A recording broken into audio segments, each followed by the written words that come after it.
ค่ะกราบสวัสดีอิฟซี่ทั้งช่องของสงกรานต์ค่ะมื้อนี้จะมีแนวทางตำลาวของเซียนผาสุกมานำเสนอค่ะพี่น้องเซียนผาสุกกับบ่ผิดหวังค่ะ17กรกฎาคม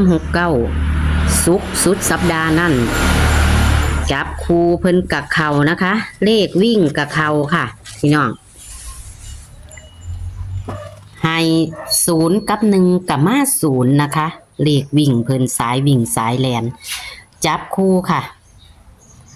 จับคู่40ออก04นะคะสุดยอดค่ะเซียนผาสุกก็บ่เป็นตาถิ่มตาป่าเพิ่นเด้อค่ะพี่น้องเพิ่นเข้ามาตลอดนะคะถึงจะหลุดงวดเว้นงวดก็เข้าคือเก่าค่ะพี่น้องขันตามเพิ่นตลอดนะคะเฮาก็จะบ่ได้พลาดนะคะว่าเขาจักงวดรุดจักงวดเฮาก็สิได้เบิ่งเฮาก็สิได้ฮู้นะคะแล้วเฮาก็จะบ่ผิดหวังนะคะว่าเพิ่นมาแบบใดถ้าบ่เข้าของเพิ่นจะขึ้นแต้มลงแต้มค่ะพี่น้องหรือว่า1จะกลับหัวเป็น7จังซี่นะคะ9จะกลับหัวเป็น6จังซี่แม่ค่ะพี่น้องงวดนี้นะคะวันที่20กรกฎาคม69จะเป็นตัวใดเฮาไปรับชมรับฟังกันได้เลยค่ะครับสวัสดีครับแม่ครับค่ะสวัสดีค่ะผมไปเอาของวันจันทร์ให้กันเนาะค่ะยินเสียงผมชัดบ่นี่ค่ะมันก็จะเป็นขาดหายแต่ว่าก็ได้ยินเสียงนั่นชัดแต่ว่ามันจะเป็นขาดแล้วก็มีมันก็จะเป็นซั่วๆเป็นสะท้อนนั่นแหละค่ะคือเก่าอันไหนเพราะว่าบางหันก่อนแกสิโทรมาก็มีผู้โทรมาผมอยู่มันก็บ่เปลี่ยนได้บัดนี้เวลาเฮาโทรคุยกันมันของมันของเก่าอ่ะล่ะของเก่าก็ของเก่าคือว่าอะไรอย่างเงี้ยยามันดอกกว่าแต่เฮาอันนั้นก็ย้ำเอาค่ะเพราะว่ามันก็บ่เป็นไปเบิดเนาะจักสิบ่แก้ไขปัญจังใดไปตามไว้ล่ะนี่แหละเขาจะเรียกว่ารถเก่ารถแก่นะค่ะอันนี้ก็โทรศัพท์เก่ารถแก่เลยเด้อค่ะเดี๋ยวก็ยาวดอกเขาได้เลขเขาเลยเนาะค่ะเดี๋ยวเพิ่นก็สิซื้อไม้ให้ดอกเขาวันศุกร์กันกับปรากฏว่าเขาอยู่ดอกแต่เป็นตัวกลับหน่อยเนาะเป็นตัวกลับก็ถือว่าเขาเด้ค่ะเนาะของผมมันเป็น40เนาะค่ะมันเป็น04แล้วเนาะค่ะก็ใครดอกมันเข่าอยู่กับ FT เพิ่นปีนเนี่ยเพิ่นก็จะได้อยู่เดี๋ยวนี้ผมก็วิ่ง2ตัวเก่าได้เด้อค่ะแต่ว่าผมยังได้ตัวเดิมอยู่ได้เด้อเพียงกันนิดเดียวค่ะแต่นี่มันมาจังซี่ก็ต้องไปแนวนี้แล้วเนาะแม่นค่ะเอาตามสูตรมันล่ะเฮาสิเฮ็ดจังได๋แต่สองการเขียนนั่นแหละบ่เขียนวันที่แล้วบ่ค่ะเขียนเรียบร้อยแล้วค่ะเอาไปได้นอกกันเนาะค่ะ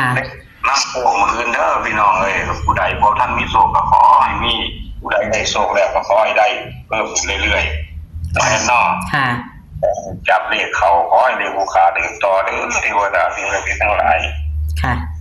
เพิ่นได้เพิ่นโชคเพิ่นมานำแก่ไก่เข้าพรรษาแล้วให้เพิ่นได้มีเงินใช้เงินซอยค่ะน้ำน้อยเนาะค่ะเอาไปเลยวิ่ง0กับ1ตัวเดิม0กับ1 20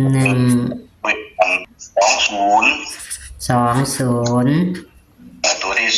30 40แล้วก็21แล้วก็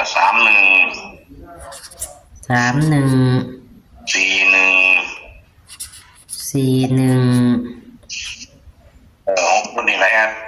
มันโตท่านใดๆพ่อ6ชุดดูค่ะมีตัวใดแน่เสียงขาดผมฝากเอาไม้เด้อผมจะทวนจังน้อยเด้อค่ะ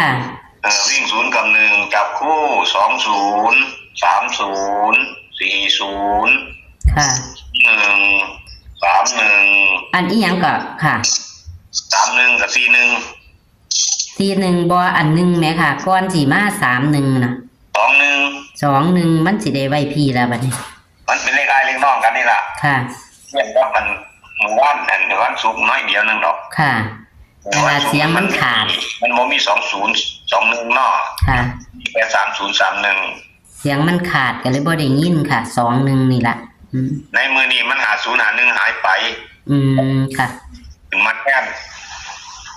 เอาเลขตัวคาดใจในแอปค่ะเอาตัว51ตัวนึงเลยอีกตัวนึง71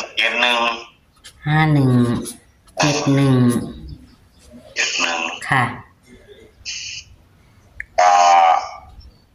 3ตัวจาก3จูแดดมีครั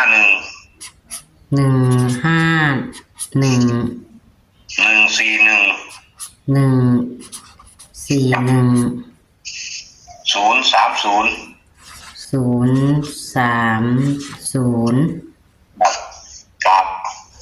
ในเลข3ตัวนี่ก็บ่เน้นหลายค่ะเพราะว่าผมก็เอามาจากเลข2ตัวหั่นล่ะค่ะ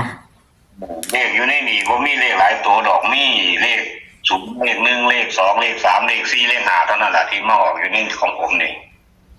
ตัวประหลาดเนี่ยตัวนึงคือเลข7นั่นแหละที่มันมาเป็นตัวกันเท่านั้นแหละที่มันมีตัวเกินออกไปแต่ว่าถ้ามันหลุดเลขต่ำนี่ไปสูงเบิดเด้อเลขผมนั่นน่ะค่ะเกิดคุณพ่อคุณแม่เพิ่นชอบเลขสูงอยู่ก็เอาไว้แน่พวกญาติ1ญาติ0นี่เพิ่นลงแต้ม9เท่านั้นล่ะโตคันนิ่งก็คือ9หั่นล่ะแต่ว่าก็เว้าไปว่าลังเทื่อคุณพ่อคุณแม่เพิ่นชอบอยู่แล้วนะค่ะอันตัวนิ่นตัวใดค่ะเก้าเอาไปใส่เขาเอามาใส่กับ0โลดว่าเก่ามากเขาสิบอกใส่ไฟแล้วเขาสิบอกใส่กันโลดล่ะเก่ามากคือจับเก่าใส่0เพราะว่าสังเกตเบิ่งเด้องวดที่แล้วเนาะมันเลขหลัก10มันเป็น9เนาะบัดนี้มันเลื่อนขึ้นมามันบ่เป็น9มันกลายเป็นตีลังกาเป็น6อ่ะนะค่ะนี่มันเลข9มันขึ้นมาเป็นหลักร้อยมันตีลังกาเป็น6ปั๊บเลยสิเป็นอะไรก็วิเคราะห์นะตัวนึงวิเคราะห์ซะดอกค่ะเน้นกันนี่ล่ะลองแอนต้องทวนมองดูตัวที่ผมคาดให้นี่ล่ะตัวเน้นตัวใดค่ะเน้น30กับ41ครับ3041 2หางเนาะค่ะแล้วก็เลข3ตัวกับคันสิเน้นก็เน้น141กับ030นั่นน่ะค่ะ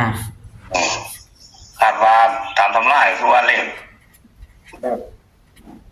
แต่หาบ่ล่ะค่ะเงินกับของไทยแล้วที่ของไทยเฮาก็ดูแล้วก็ทำให้หนักกับเบิ้ลในมือนี่เบิ่งแล้วเนาะตามที่ข้อที่ผ่านมาหลายงวดแล้วมันก็บ่หามันหลายงวดแล้วเนาะมันเบิ่ตั้งแต่มัน8-6เนาะตั้งแต่จันทร์บ่แต่ว่าตัวเลขเฮาได้เบิ่แล้วล่ะเนาะแอดเนาะอาจจะทวนเนาะค่ะค่ะวิ่ง0กับ1นะคะจับคู่20 30 40 31 41 21ตัวกัน51 71เน้นที่30กับ41เนาะค่ะ30กับ41เลข3ตัว151 141 030เน้นที่141แล้วก็030นะคะเป็น2จุดค่ะน้องได้มั่นกับรีวิ่งบอลลูกกับคงจะเข่าอะไรแอดค่ะในอาทิตย์ที่แล้วของหันมันกับรู้เฉพาะมือในหลังมือ4หน่อยเนาะค่ะแค่น้อยนั่นปีผมใหม่วิ่ง7กับ8มันรูดเบิ้ลเลยมันออก5-4โมงนะแอดค่ะสังเกตของผมเด้อแต่โตกันบางครั้งมันจะเปลี่ยนไปน้อยอาทิตย์นึงค่ะอาทิตย์นึงกับแค่รูดแค่มือนึงกับเข่าน้อยเนาะค่ะที่มองนี่กับเข่าแต่ว่าผมก็เฮ็ดตัวค่าใจไปอยู่แต่ตัวค่าใจผมเหมือนบ่ได้เอาให้แอดผมเอาให้อยู่ก็บ่จับเฮ็ด3คือว่าเอาให้อยู่ดอกมันน้อยเดียวนึงน่ะ62เนี่ยเลขออก63ค่ะเฮ็ด3เลขออก63น่ะมันแค่นิดเดียวค่ะมันมักจะขึ้นแต้มลงแต้มของเซียนค่ะส่วนมากโอกาสบ่เดียวนี่ถ้ามันเพี้ยนมันสิเป็น25หรือ52ไปที่ไหนอ่ะค่ะให้เพิ่นจับทิศจับทางเอาค่ะค่ะบนนี้ไก่ดอกเพราะว่าสังเกตบางทีผ่านมาตัวกันมันก็เพี้ยนไปหน่อยๆนะแอดค่ะเราให้FCเพิ่นนั่นวิเคราะห์ว่าเพิ่นชอบมันยังสั่นอยู่นะครับเพิ่นจะเอาไว้นะค่ะเหมือนทั้งมวลเท่านี้เลยเด้อค่ะคนบอกคุณแม่บ่ทันมีโชคก็ขอให้มีโชคแล้วก็ มีโชคแล้วขอให้ได้โชคใหญ่กว่าเก่าแน่นอน ค่ะ สิ่งศักดิ์สิทธิ์คุ้มครองไปเหนือลงไตไปไกลมากไกลก็ขอให้สิ่งศักดิ์สิทธิ์เทวดานำเบิ่งนำแย่งขอให้โชคให้ลาภนี่ละแล้วก็อย่าลืมกดไลค์กดแชร์นะเด้อ ค่ะขอบคุณค่ะ กดเพื่อนด้วยให้แอดสงกรานต์เพิ่นแน่เพิ่นแห่งช่องน้อย ค่ะ ๆก็ต่างคนต่างให้กันจักหน่อยดีๆกับทุกคนนั่นล่ะเอาขอให้โชคดีสุขสุขคนสวัสดีครับ ค่ะสวัสดีค่ะเรียนเพิ่นกะบ่ผิดหวังค่ะ วันที่17บ่ผิดหวัง แต่ว่าขันเพิ่นหลุดมันก็จะมักขึ้นแต้มลงแต้มนะคะพี่น้องเอานี่ค่ะ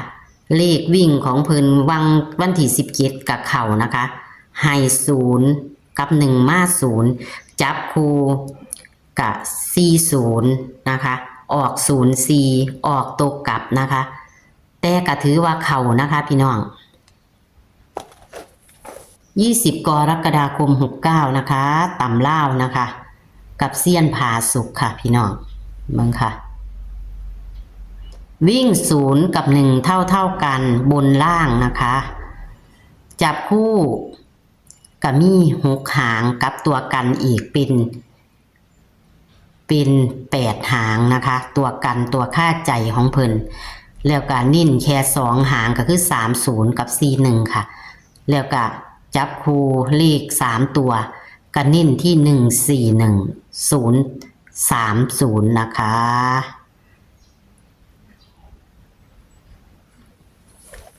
โชคมันนะคะกับเซียนผาสุกอีกนะคะอย่าเผลออย่าพลาดค่ะพี่น้องขอบคุณที่กดไลค์กดแชร์ให้กับเซียนและช่องของสงกรานต์ค่ะคลิปนี้ก็ขอโชคมันกับตำล่าวนะคะวันที่20กรกฎาคม69ค่ะสวัสดีค่ะ